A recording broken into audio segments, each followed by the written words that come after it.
Hello, it's Liz from Old Stables Crafts. I'm a UK-based independent Stampin' Up! Demonstrator.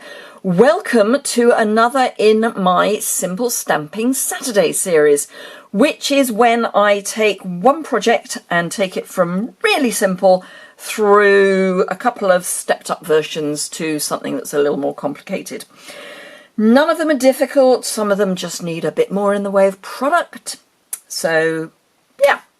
I always start with a note card and envelope, one of our basic, either basic white or very vanilla note cards and envelopes, and build from there.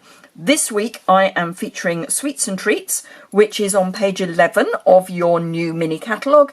If you're in the UK and you do not have a catalogue, please go over to my website and you'll find a catalogue page and you can request one from there if you don't work with the demonstrator at the moment. So, let me just show you the stamp set proper. It's photopolymer. I've got quite a few of the stamps out, but photopolymer stamp set, which means it's really easy for new crafters or if you want to do something really quick. So, she says, trying to find her sample, which is here. This is my sample, and I am using the Christmas pudding with the cake stand and the cloche with Bring On Christmas. And as ever, Simple Stamping Saturday, I always decorate the envelope. And this time I've just taken the top of the Christmas pudding and stamped it here, just stamped, nothing more exciting than that. So let me show you how I have done this. I'm using basic grey this week. I normally use tuxedo black, but I thought I'd change it for, you know, a change. And I'm using basic grey. It gives you a slightly softer result. Now I am going to bring in a piece of scrap paper, and I'm also going to bring in my stamping mat, because, let's have it the right way up, because with photopolymer stamps it's a little bit easier to get a crisp result if you use a slightly squishy background, because the photopolymer doesn't have the sponge that the red rubber has. So I'm going to start with the bottom and work up. So I'm going to start with my cake stand. Now the crease is just here, so I'm going to just try and get this reasonably central, but reasonably well inked up would be nice. But reasonably central. I'm not going to get overly excited about it if it's not central. And then just stamp down, give it a reasonable press. Today is clearly a reasonable day. I'm being reasonably central and reasonably pressed. And as you can see, the basic grey is still quite dark. So if you haven't got tuxedo black, basic grey is a really good alternative. And then I'm going to ink up my pudding. And again, I think I need to re-ink my ink pad. Every now and again it is worthwhile just re-inking your ink pads. Now I like to stamp things that I want to line up sideways. It's just the way I go, really.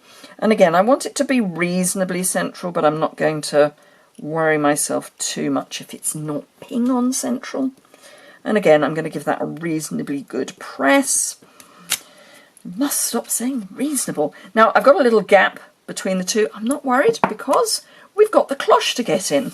So I'm going to stamp this, or ink it rather, and then stamp it off. So I get a slightly paler shade of grey, which is just a nicer way of having it as it's supposed to be glass. Now, let's just get that so that it's going to hopefully more or less fill that gap. And I just tilt the block so that I've got the bottom lined up and then just flatten it out. Like that. So we've now filled that gap that was between the two. It doesn't matter if there wasn't a gap, but I wasn't concerned that there was a gap because I knew I had another stamp to fill that in with. I'm going to wait until I've coloured before I stamp my sentiment, and I'll do the envelope at the same time. I don't need either of those anymore. Now I do need the card, I don't need the pad. I will need the scrap paper back in a moment, but for the for the wee while, I don't need it. So I've got 4 colours from the first collection of watercolour pencils. Not that I'm going to watercolour with them, I'm just going to use them as colour. So if you look at this, I haven't blended or anything, I've just used them as a coloured pencil because they are perfectly usable as a coloured pencil. So just lay some colour down. And I'm using the side so that it's a kind of more even coverage. If you use the point, which I will be in a moment, you get a more intense coverage. And then down the middle.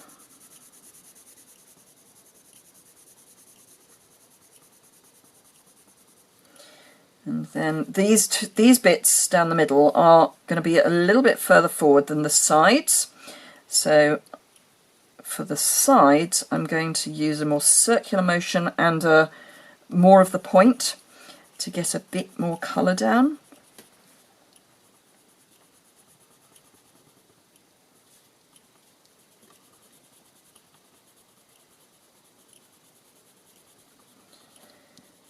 And a bit more colour just at that base, because that will be in shadow, as would that and as would that.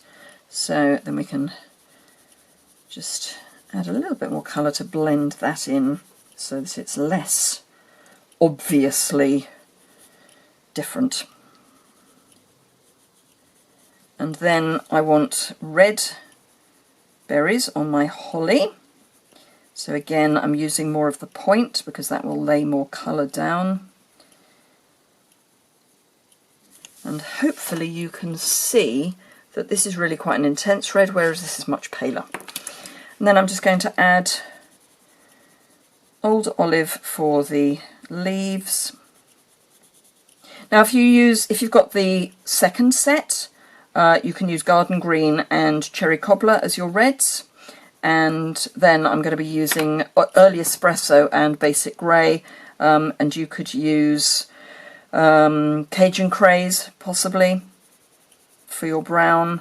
There isn't really an alternative to the grey, but you don't actually need the grey. It's not vital. I'm only using it because I've got it. So I wouldn't worry too much. Oh good, the sun's coming out and casting a shadow.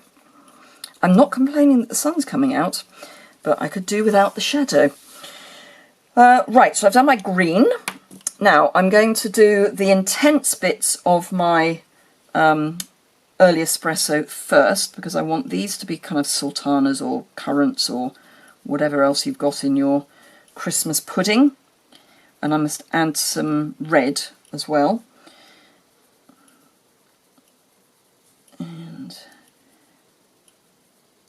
Now obviously if you want to have all of the circles red, and you can put some Angelica in and use green and that sort of thing, that's fine. It's up to you. But we'll have some cherries in our Christmas pudding. Not that we ever have cherries in our Christmas pudding, but it's a bit more colourful that way. And again, really intense colour. And then for the pudding, I'm going to come in again using more of the side of the pencil. It doesn't matter if I go over the Early Espresso currants, but obviously I don't want to go over my real red cherries. And again, a circular motion is quite a nice way of making sure you don't get hard lines. And this is not going to be nearly as dark as an actual Christmas pudding would be. Certainly if you're going for a traditional British Christmas pudding, they're almost black. But this is poetic license.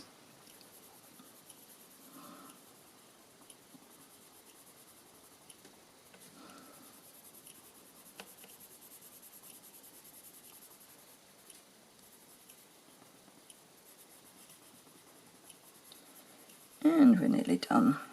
Again, you can add shading just by adding more intense colour, so it's going to be a bit darker at the bottom. So we can can just add some more at the bottom.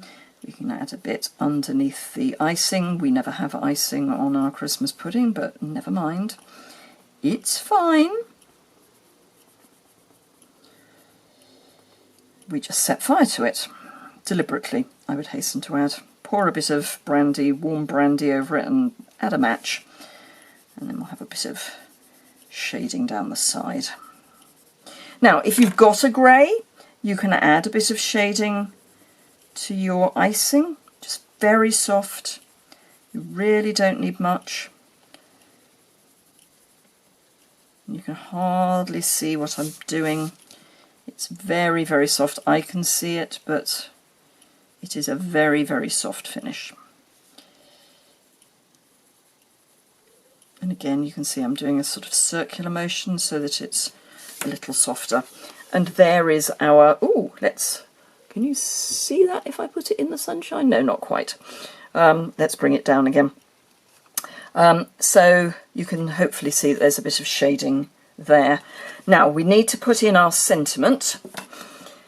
So I'm bringing back in my basic grey ink and just ink that up. And I'm going to have the bring on, also rather the bring of bring on, onto the cake stand. And then on Christmas, not. So there we are, bring on Christmas. Before I put that away, I'm just going to bring in my scrap piece of paper and my envelope, making sure I know where the flap is. And again, just ink up my holly and have it so that I'm not including the top of the pudding anywhere, which is, we're going to have incomplete holly leaves and berries, and that's fine. It actually looks more intentional if they're not complete. So we can close that up. That is it. We're at, where are we at? 12 minutes, including a bit of blether at the beginning. And then all we need to do is fold our note card, grab a bone folder. I'm not doing a very good job of folding this, but we'll get there. Grab a bone folder and just... This is ridiculous. It's sunny and it's raining. That's a British summer for you. So there is our simple, quick, however you want to describe it, minimalistic version. And then what I have done is, for my next version, I've added more card, but I've again stamped, this time in real red, soft suede and soft seafoam, and then used the blends. I've used real red blends on my cake stand, so it's almost no line colouring. Then I've added a little bit of shading with the light soft seafoam blend here, coloured my pudding with soft suede and again real red. This is early evening evergreen, the light evening evergreen. Then I've coloured my holly berries, but I've stuck some of the golden wonderful gems. I'm sure they're called wonderful gems. Yes, wonderful gems. So I've put the golden wonderful gems over my holly berries, another golden one there, and then one of the red ones here. And then the Bring On Christmas on a very, very small piece of white card and just stuck over the top. And then I'm not sure if you can see that there is Wink of Stella on both the cloche and the icing, just for a bit of extra bling. And I've put the Wink of Stella here, here and here. Then for my next version, I've turned it into a shaker card with the cloche dies and one of the cloche shaker domes, which are great fun. And then these are the sequins for everything from the annual catalogue. She says, hoping that's what they're called. I should have looked before I started. Number 5, yes, sequins for everything on page 143 of the annual catalogue. And I've used the red and the gold for my shaker bits. Then a piece of just basic white behind, coloured exactly the same as I have for this, but without the gems, but I have done the Wink of Stella. This is the Bedazzled from the Celebration catalogue, which is just lovely and blingy for Christmas. And then I've used the cloche dies. Oh, now that's actually quite useful. I've used more of the cloche dies down here for the cake stand. And again, the Bring On Christmas is the same. Matted it on a piece of real red card and then onto a piece of thick white card. So not quite sure why my battery ran out, because it was a new battery. But anyway, so there we go. I hope you enjoyed that. We've got our simple, our stepped up and our even more stepped up version, which is just a great fun shaker card. So I hope you enjoyed that. If you did, please give it a thumbs up. I would love to know if you're going to give this a try. If you've got any questions or comments, you can leave those below in below the description bar. If you would like to see close-up photographs, what I've used, all that good stuff, you can hop over to my website. There's a link in the description bar below the video. If you don't already subscribe, it would be fantastic if you did, bottom right-hand corner. Otherwise, I hope you have a fantastic Saturday and rest of your weekend, and I look forward to seeing you again very soon. Thank you very much for joining me. Bye!